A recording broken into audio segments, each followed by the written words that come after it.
ಬೆಂಗಳೂರಿನ ಬೆಳಿಗ್ಗೆ ಗಂಟೆ 7:30. ಸೂರ್ಯನೂ ಇನ್ನೂ ಸಂಪೂರ್ಣವಾಗಿ ಮೂಡಿಲ್ಲ, ಆದರೆ ನಗರವು ಈಗಾಗಲೇ ಎಚ್ಚರಗೊಂಡಿದೆ. ರಾಜೇಶ್ ಎಂಬ ಯುವ ಇಂಜಿನಿಯರ್ ವೈಟ್ಫೀಲ್ಡ್ನಲ್ಲಿ ಕೆಲಸ ಮಾಡುತ್ತಾನೆ. ಅವನು ಯಲಹಂಕದಲ್ಲಿ ವಾಸಿಸುತ್ತಾನೆ. ಪ್ರತಿದಿನದಂತೆ ಇಂದೂ ಕೂಡ ಅವನು ಬೇಗನೆ ಎದ್ದನು. ಇವತ್ತು ಸ್ವಲ್ಪ ಬೇಗ ಹೊರಟ್ರೆ ಟ್ರಾಫಿಕ್ ತಪ್ಪಬಹುದು ಎಂದು ಮನಸ್ಸಿನಲ್ಲಿ ಯೋಚಿಸಿದನು. ಆದರೆ ಅದು ಅವನ ಕನಸು ಮಾತ್ರ. ರಸ್ತೆಗೆ ಬಂದ ತಕ್ಷಣವೇ ಅವನು ವಾಹನಗಳ ಸಾಗರವನ್ನು ಕಂಡನು.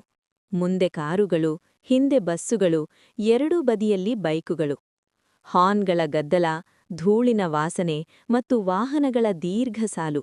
ಇದೇ ಅವನ ದಿನದ ಆರಂಭ. 1 ಕಿಲೋಮೀಟರ್ ಹೋಗಲು 20 ನಿಮಿಷ. ಮಳೆಯಾದಲೇ ಇನ್ನೂ ಕಷ್ಟ. ರಸ್ತೆಯ ಮಧ್ಯದಲ್ಲಿ ದೊಡ್ಡ ಗುಂಡಿಗಳು. ಬೈಕ್ ಓಡಿಸುವಾಗ ರಾಜೇಶ್ ಜಾಗ್ರತೆಯಿಂದ ಹೋಗಬೇಕಾಗುತ್ತದೆ. ಒಂದೇ ತಪ್ಪಾದರೂ ಸ್ಲಿಪ್ ಆಗುವ ಭಯ. ಕೆಲವೊಮ್ಮೆ